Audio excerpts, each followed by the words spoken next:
There is a mansion on one of America's most exclusive streets, where the front door was never the real entrance. Not for everyone. Not for the business that mattered. Not for the deliveries that kept the lights on, and the music playing, and the champagne flowing until dawn. The address was impeccable. The facade was immaculate. The guest list was curated with the precision of a military campaign. But beneath the marble floors and Persian rugs, beneath the polished respectability and the careful silence of well-trained staff, there was a tunnel. Not a romantic escape route, not a Civil War relic, not a bootlegger's afterthought, a logistics corridor, a supply line, a system designed to move people, cash, and services through the darkness, while the street above maintained its reputation for restraint. For 3 decades, this tunnel made the mansion irreplaceable. It turned privacy into currency. It converted discretion into profit. It allowed the city's most visible people to pursue invisible pleasures without the inconvenience of being seen. And when the machine finally broke, when investigators came, when pressure mounted, when silence became more expensive than exposure, the tunnel didn't save anyone. It simply disappeared. Bricked up. Paved over. Erased from official memory, while the mansion itself survived to tell a laundered version of its own history. This is the story of the house that worked because no one could see it working, and the underground architecture that made that possible. By the 1890s, American wealth had learned a valuable lesson. Visibility was dangerous.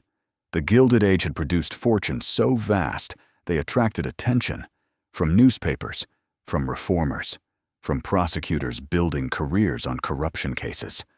Monopolists were being called robber barons. Political machines were being exposed. The progressive movement was gaining strength, and with it came a new kind of scrutiny that money alone could not deflect. Privacy became the most valuable commodity in America. The truly powerful no longer flaunted their excess in public. They moved it indoors. They built private clubs with membership rolls that weren't published. They entertained in mansions where guest lists were memorized, not written. They conducted their actual lives in spaces where servants were trained to be functionally deaf and strategically blind. Geography mattered more than ever. In every major city, certain streets meant something beyond wealth. They meant protection. They meant proximity to power. A mansion on the right block wasn't just a residence. It was a statement that you belonged to a world that operated by different rules. The neighborhood where this particular mansion stood was that kind of place. Old money and new money had reached an accommodation. Politicians lived 3 doors down from the men who owned them. Society matrons visited houses where their husbands made deals that would have scandalized them if they had bothered to ask. Law enforcement in such districts was selective. Police commissioners understood which doors to knock on and which to pass by. Prosecutors knew which cases would advance their careers and which would end them. Judges remembered who appointed them and who funded the campaigns that made those appointments possible. The system worked because everyone understood their role. The wealthy provided campaign funds and social legitimacy. The officials provided access and discretion. The press provided coverage of charity galas and ignored the business conducted in private studies. But the system was beginning to crack. Progressive reformers were winning elections. Federal authority was expanding into areas that had once been purely local matters. Investigative journalism was finding audiences. The walls that protected private power were growing thinner with each scandal that made headlines. This created a problem for anyone whose power depended on secrecy, and it created an opportunity for anyone who understood that secrecy, properly managed, could become infrastructure. The owner of this mansion understood both. He came from money, but not the right kind of money. His family had respectability, old enough to be received in society, not wealthy enough to be secure. He grew up watching fortunes being made by men his father considered vulgar. He attended the right schools, knew the right people, and understood with perfect clarity that his inheritance would run out long before his ambitions did. So he studied power the way other men studied law or medicine. He learned who owed whom, who needed what, who feared exposure, who would pay for silence. His gift was not making money. It was making himself necessary. In his 20s, he served as a fixer for a political machine. Nothing dramatic. He arranged meetings. He delivered messages. He made sure certain people were in certain rooms at certain times. And he never, ever forgot what he saw. He kept notes, careful, coded, locked away. Not for blackmail, though it could serve that purpose if needed, for reference, for leverage, for the day when his value would need to be demonstrated. He learned early that memory was unreliable, but documentation was permanent. That people would deny conversations they absolutely had. That witnesses would recant if pressure was applied. But papers were harder to dispute. By his 30s, he had accumulated something more valuable than capital. He had leverage. He knew which senator owed gambling debts, which judge had a mistress, which industrialist had bribed which official. He knew because he had arranged the loans, the apartments, the payoffs. And he understood that this knowledge was worthless unless it was paired with discretion. Other men used what they knew to threaten and extort. He used it to build trust. He became the man powerful people called when they needed something done quietly, a contract that needed a signature without questions, a meeting that couldn't happen in an office, a problem that required the kind of solution that left no paperwork. He was efficient, he was reliable, and most importantly, he was silent. But he also understood that this kind of power was temporary. It depended on relationships, on access, on being useful to people who could discard you when you stopped serving their interests. He needed infrastructure, not offices or warehouses. Those left traces. He needed a private space that could function as both social venue and operational base, a place where powerful people could meet, conduct business, and relax in the certainty that nothing said or done would ever become public. He needed a mansion that could keep secrets, and he understood that once he had it, the secrets themselves would become his real business. The crisis came in 1893, and it was financial. The panic of 1893 destroyed fortunes overnight. Banks failed. Railroads collapsed. Unemployment reached 20%. The men who had seemed untouchable 6 months earlier were selling assets and fleeing creditors. He was not immune. His family's remaining wealth evaporated. His patron in the political machine was voted out. His network of relationships, built on favors and services, suddenly seemed worthless because the people he had served no longer had power to grant anything. He was 37 years old and facing complete irrelevance. But he noticed something during those months of chaos. While businesses failed and fortunes vanished, certain men remained secure. Not because they were richer or smarter, but because they had something others needed. They had information. They had leverage. They had the ability to solve problems quietly. The panic taught him a lesson. Economic power was fragile, but social power, the power that came from knowing secrets and providing access, was more durable. He made a decision. Instead of trying to rebuild his finances through investment or business, he would rebuild them through service. He would create a space where the powerful could operate without observation, where deals could be made without documentation, where privacy itself became the product. He secured a loan, not from a bank, but from a group of men who understood what he was proposing and why it would be valuable. Men who had secrets of their own and who understood that a private, controlled venue would serve them all. He purchased a mansion on the right street. Not the largest house, but the most strategically located. Close enough to the centers of power, isolated enough for discretion, impressive enough to signal status. And he began to build his machine. The renovation took months, but he wasn't just remodeling a house. He was constructing an architecture of silence. The tunnel wasn't his idea originally. The previous owner had begun excavation for what was described as expanded storage or modernized utilities. But he saw what it could become, a corridor that bypassed the street entirely, a way to move people and materials without neighbors seeing, without drivers gossiping, without any public record of who came and went. He completed the construction himself, using workers from outside the city who were paid well and told nothing. The entrance inside the mansion was hidden behind a panel in the study. The exit emerged in a building 2 blocks away, a building he quietly purchased through an intermediary. The tunnel was narrow, brick-lined, dimly lit.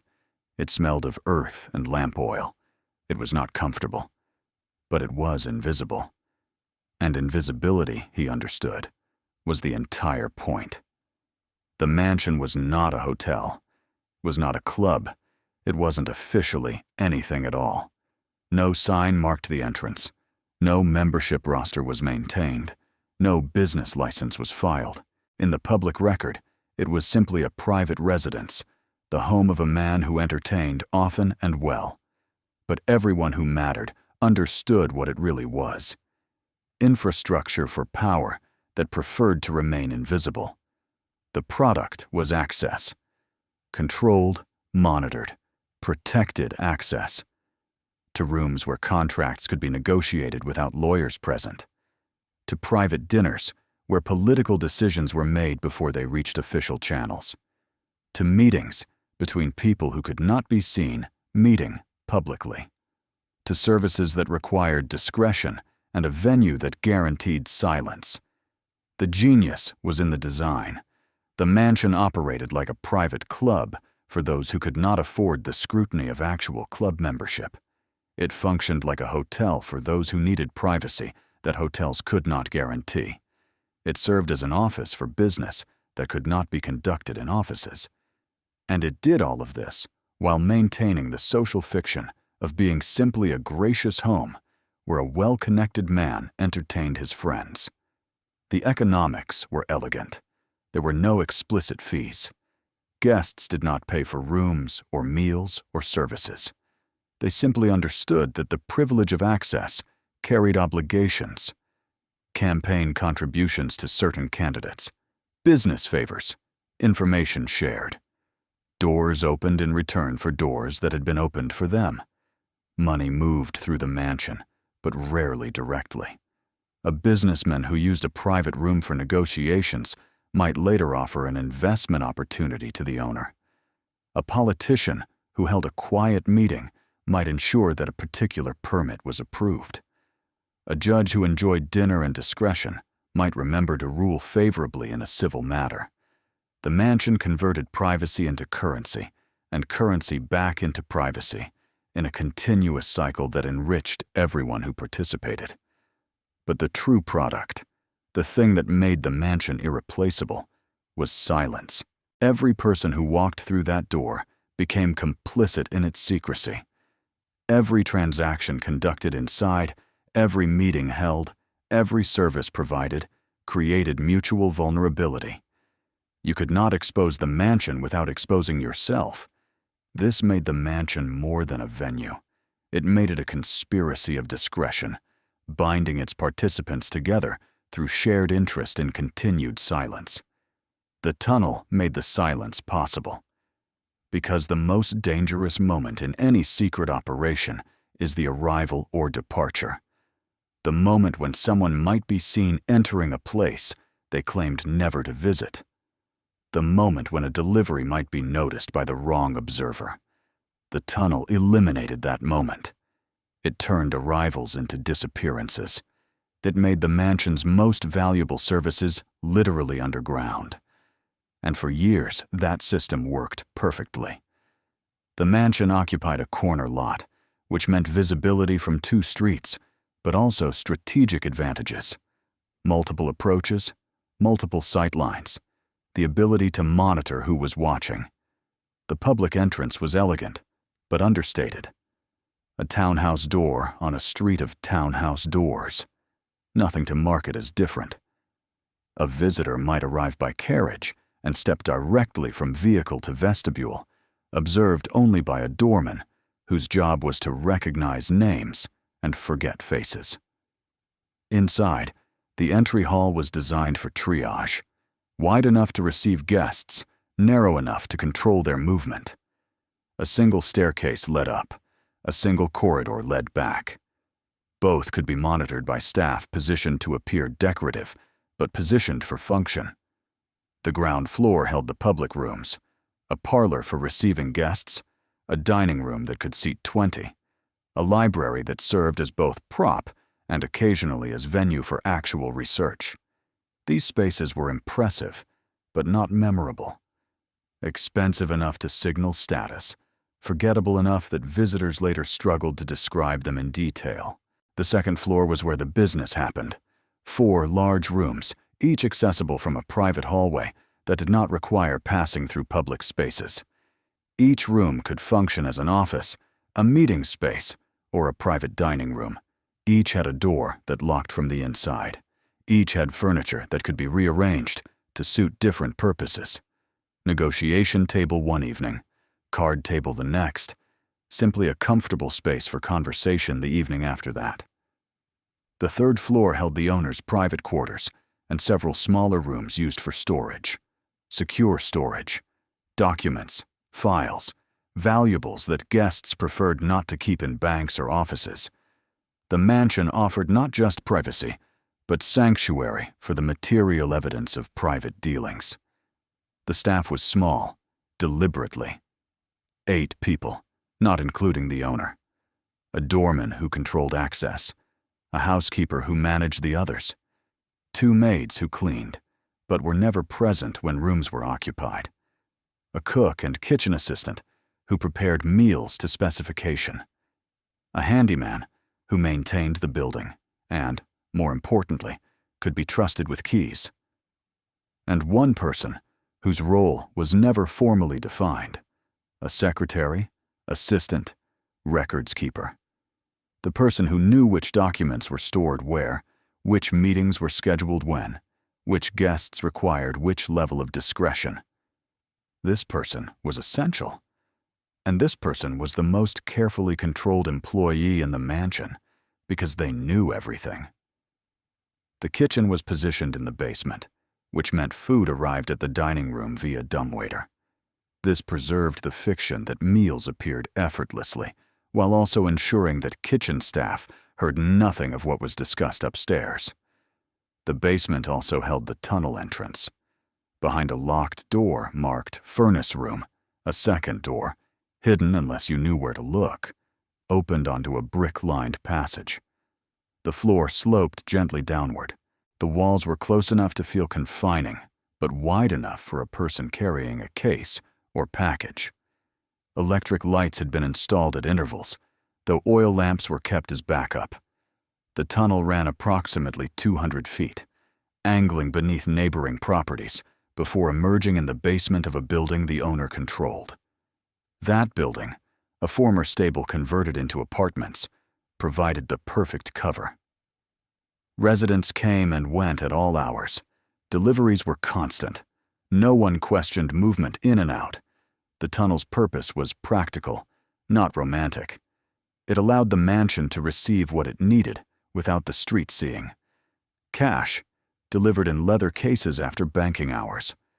Alcohol, before and after Prohibition, made it illegal everywhere. Guests who could not afford to be seen at the front door. Staff who serviced, needs that required absolute discretion.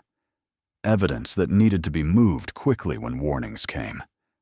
The mansion was not just a building, it was a machine, and the tunnel was the machinery that made it run without friction. Contemporary accounts from former staff, collected years later after the mansion's story was safely distant, described the tunnel as constantly in use. Not every night, but often enough that the sound of footsteps below became unremarkable to those who worked upstairs. One former maid recalled being told, on her first day, that certain doors were not to be opened and certain sounds were not to be heard. The instruction was delivered politely, but with absolute clarity. Employment depended on selective deafness. The house was silent, orderly, perfectly maintained. And that silence, that order, that perfection, all of it was possible because the tunnel made the mansion's true function invisible. The rules were simple, but absolute. No one arrived without an invitation or prior arrangement. The doorman maintained no written list. He memorized names and faces. If you appeared without notice, you were politely turned away, no matter who you were. The mansion did not accommodate spontaneity. Inside, guests were greeted by the owner, or, if he was occupied, by the housekeeper. They were shown to whichever room had been prepared for their purpose. They were offered refreshment, and they were left alone unless they requested service. Privacy was not just offered, it was enforced. Staff were trained to knock and wait, never to enter an occupied room without explicit permission. Conversations were never acknowledged, names were never repeated. If two guests happened to encounter each other in a hallway, both understood they had never met. The silence was structural, not just behavioral. The walls between rooms were thick, the doors were solid. The mansion was old enough that its construction predated modern standards of sound transmission. What happened in one room did not carry to another. Money changed hands, but never obviously. There was no ledger of fees. Guests did not pay for meals or rooms or service. Instead, they understood that the privilege of access carried reciprocal obligations. The mansion was particularly valuable for three types of business. First, political dealings that required plausible deniability. A senator who needed to negotiate with a corporate interest without appearing in that corporation's offices. A mayor who needed to meet with ward bosses without the press learning of it. A judge who needed to discuss a case with parties who should not officially exist in his awareness. Second, business contracts that involved questionable legality. Stock manipulations that weren't quite fraud. Real estate deals that involved coerced sales. Partnership agreements that would have been vulnerable to shareholder lawsuits if documented in standard venues. Third, personal matters that required absolute discretion. Affairs that needed secure locations. Gambling debts that were negotiated privately. Family arrangements that could not withstand public examination. Illegitimate children. Inconvenient marriages. Inheritance disputes that official channels would complicate. The mansion did not create the corruption or vice. It simply provided infrastructure that made it more efficient and less risky. But the tunnel was what made the infrastructure truly valuable. Because the most dangerous services, the ones that generated the most revenue and carried the most risk, required movement that could not be observed. Reports from the period describe a system of scheduled arrivals. A guest might arrive at the front door for dinner at 8. At 9:30, while other guests were occupied upstairs, a figure would emerge from the tunnel entrance in the converted stable 2 blocks away and make their way quickly to the mansion's basement. By 10, they would be upstairs, having entered without the street ever seeing them arrive. The system worked in reverse as well. Cash collected from gambling or other transactions could be moved through the tunnel to the stable, where it was stored or distributed without ever appearing in the mansion itself. If investigators came, they would find an elegant home with impeccable books. The money was elsewhere. The tunnel also functioned as an escape route, though not in the romantic sense. If a raid was expected, if warning came from a police contact or political ally, certain guests could leave through the basement, while others departed normally through the front door. The mansion could be caught entertaining, which was legal, without being caught providing services, which might not be. One account from a former servant describes a night when word came that reformers were planning a surprise inspection. Within 30 minutes, the second floor was cleared. Guests departed through the tunnel. Rooms were cleaned and restored to their public function. When investigators arrived an hour later, they found exactly what the mansion claimed to be: a private residence where a man was hosting a modest dinner party for friends. The inspection found nothing actionable. The investigators left. The guests returned through the tunnel an hour after that. The mansion's greatest protection was that exposure would harm everyone equally: the businessman whose deals would be revealed, the politician whose meetings would be questioned, the judge whose presence would suggest ethical violations. Everyone who used the mansion had incentive to protect it. This was the machine's elegance. It made itself too dangerous to destroy. Until, of course, the danger of not destroying it became greater. Spring 1912, a Saturday evening, warm enough that windows throughout the neighborhood stood open to catch the breeze. The mansion's front entrance received guests beginning at 7. Carriages arrived at intervals. Never a crowd, always individuals or pairs. The doorman accepted names, checked faces, stepped aside to allow entry. Upstairs, the second-floor rooms had been prepared for different purposes. The East Room held a private poker game.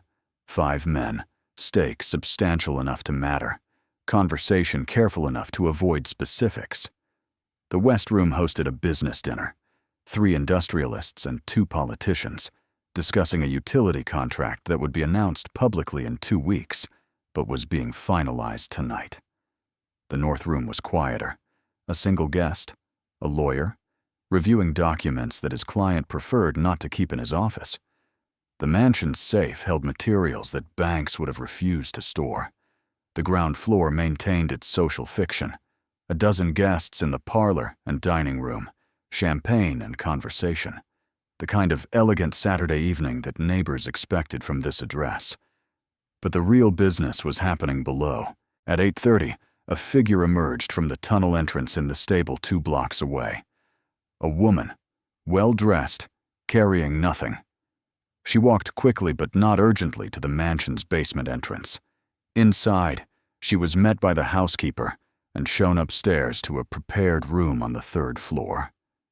By 9, she had been joined by a guest from the second-floor poker game who had excused himself for air. The transaction took 20 minutes. He returned to his game. She left through the tunnel at 9:40, having entered and departed without the street ever seeing her. At 10, another arrival through the tunnel. 2 men carrying leather cases. They did not go upstairs. They met with the owner in the basement study, a small room near the furnace that appeared on no floor plan. The cases contained cash. The men represented a gambling operation that used the mansion's connections to avoid police interference.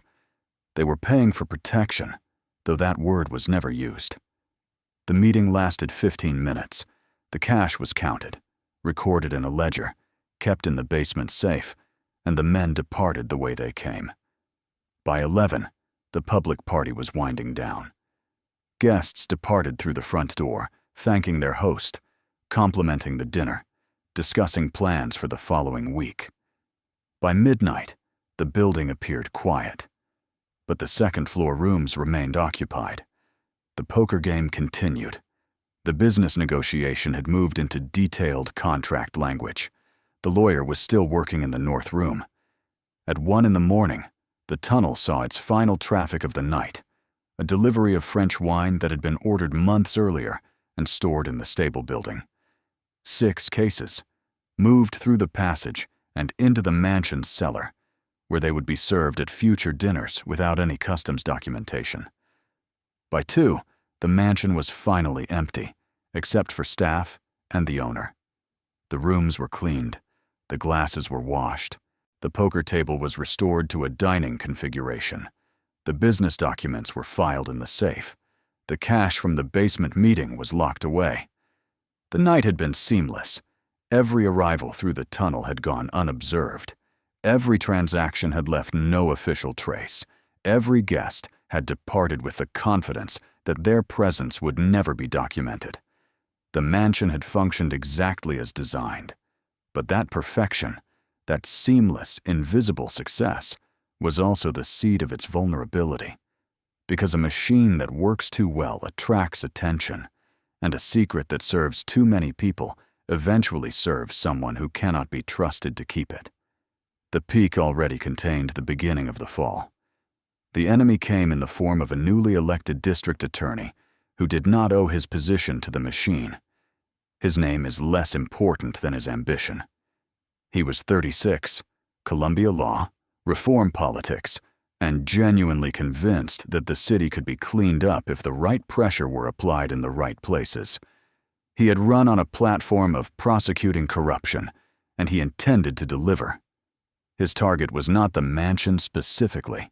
His target was the system, the interlocking network of political favors, business coordination, and selective law enforcement that allowed a handful of men to control the city's real economy while maintaining a fiction of legitimate governance. But the mansion was infrastructure for that system, and infrastructure could be seized. In early 1913, his office began issuing subpoenas, not dramatic raids, just legal demands for records, testimony, documents. Civil matters first. A contract that seemed questionable. A property transfer that might involve fraud. A business partnership where the terms suggested illegal coordination. The demands were careful. They asked for specific documents from specific transactions. They requested testimony from specific individuals about specific meetings. They were targeted narrowly enough to seem routine, but anyone who understood what was being investigated recognized the pattern. Someone was building a case. The mansion's patrons grew nervous, not panicked. These were men who managed risk professionally, but cautious. Meetings that had been scheduled were postponed. Documents that had been stored in the mansion were quietly moved. Conversations that had been frank became guarded. The owner attempted to manage the situation the way he had always managed problems, through relationships. He reached out to allies. He called in favors. He made it clear that cooperation with the investigation would be remembered, as would opposition. But the new district attorney was not part of the network. He had no history of obligations to honor. He had no secrets to protect. He was exactly the kind of outsider the system had been designed to exclude, and he had somehow gained power within it. The cracks began to show. A staff member, one of the maids, gave notice. She said she was moving to another city. She left abruptly, with 2 weeks' wages in advance and no forwarding address. Later, rumors would suggest she had been interviewed by investigators and had decided that continued silence was less valuable than continued employment elsewhere. A regular guest stopped coming. No explanation. Just absence. Later, it would be learned that he had received a subpoena and had decided that distance from the mansion was advisable. The owner began to exhibit behavior that concerned even his closest associates. He became obsessive about the tunnel. He had the handyman inspect every brick, every support beam, every lamp fixture. He tested the doors, the locks, the emergency procedures.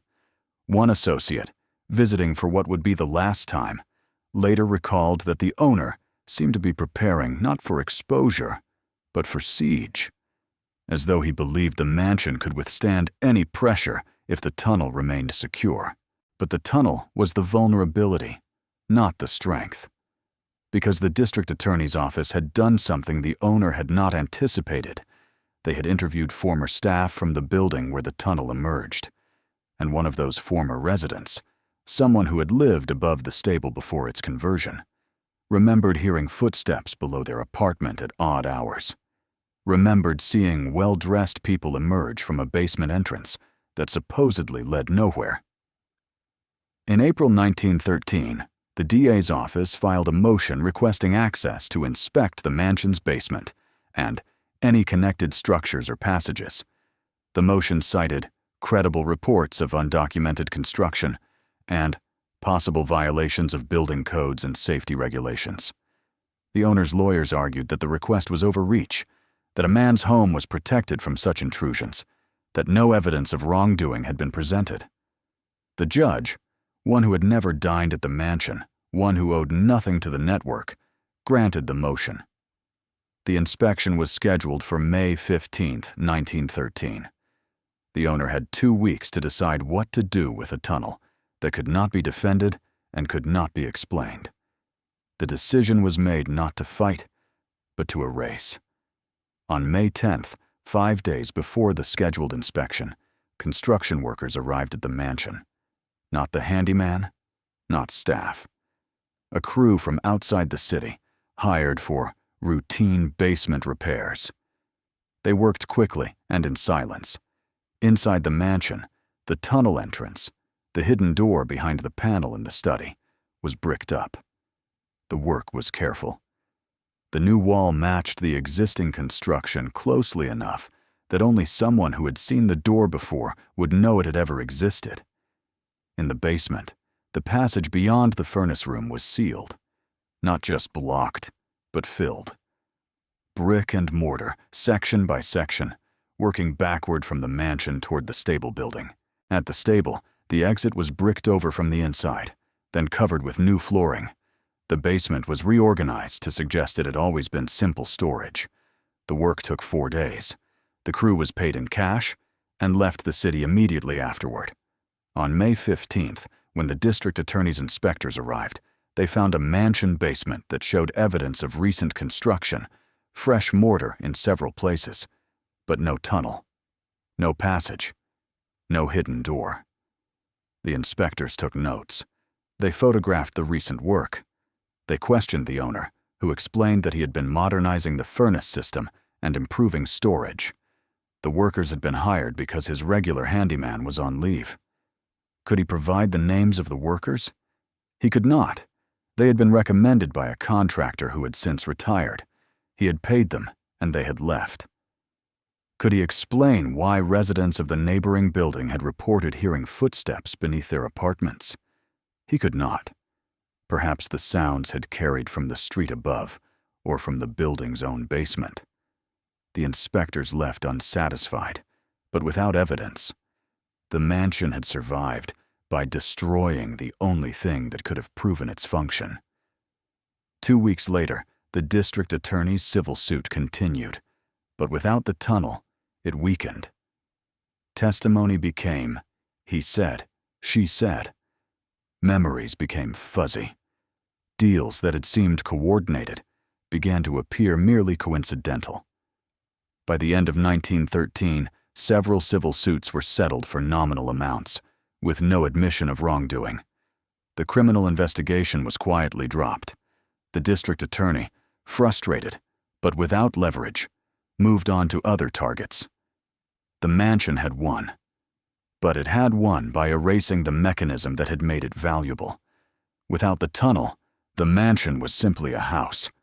Guests who had valued invisibility now had to arrive at the front door, visible to neighbors, visible to anyone watching. Services that had been delivered underground now had to be refused or moved to other locations. The business model had depended on infrastructure that no longer existed. Within a year, the owner quietly stopped hosting. He sold several properties, including the stable building. He maintained the mansion as a residence, but stopped operating it as a venue. In 1918, he died. His estate sold the mansion to a family who knew nothing of its history. The building was repurposed as a luxury apartment house. The second floor was divided into units. The basement became simple storage.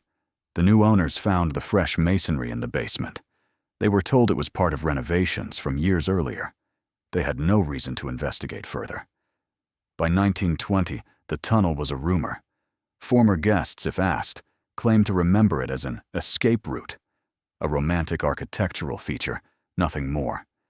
The practical function, the logistics, the deliveries, the controlled access, faded into something more comfortable for public memory. The staff who had known the truth took it with them. The owner's papers were destroyed by his executors. The tunnel's existence became legend, and legend became deniable. Today, the building still stands. It has been renovated twice more since 1918. The apartments are expensive and quietly prestigious. The basement is used for storage and building systems. No historical marker notes what happened here. No tour explains the architecture. The tunnel entrances, both of them, remain sealed beneath layers of concrete and modern construction. What survives is the story, whispers about secret passages and hidden rooms, sanitized into architectural curiosity rather than operational necessity.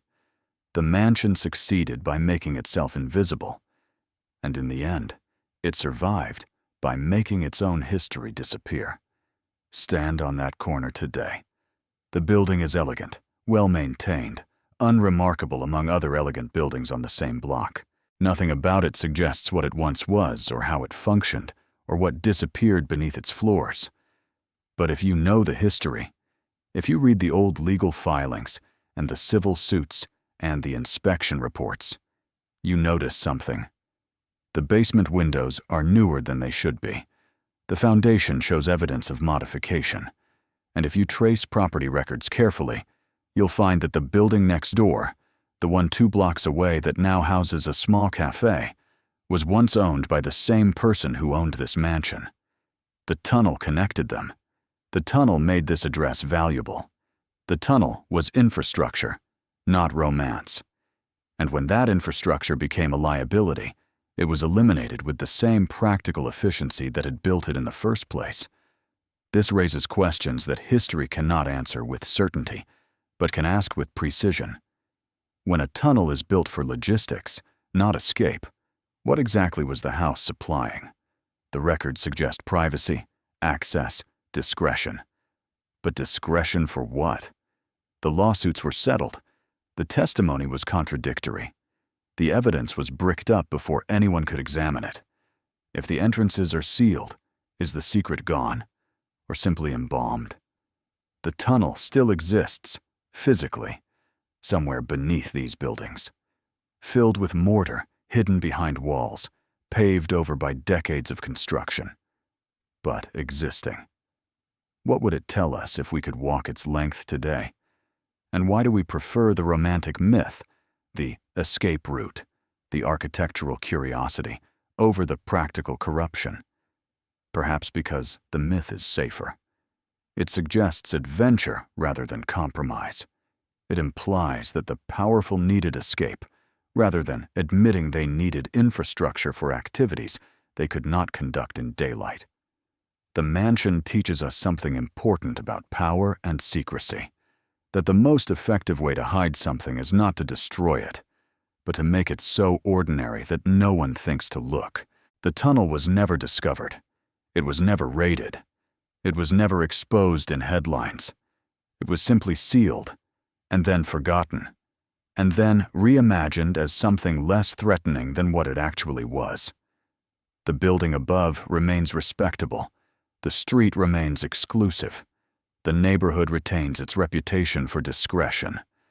And somewhere beneath your feet, if you stand on that corner long enough, there is a passage that once moved the city's secrets through darkness, while the world above maintained its careful silence. The tunnel is gone, but the silence remains.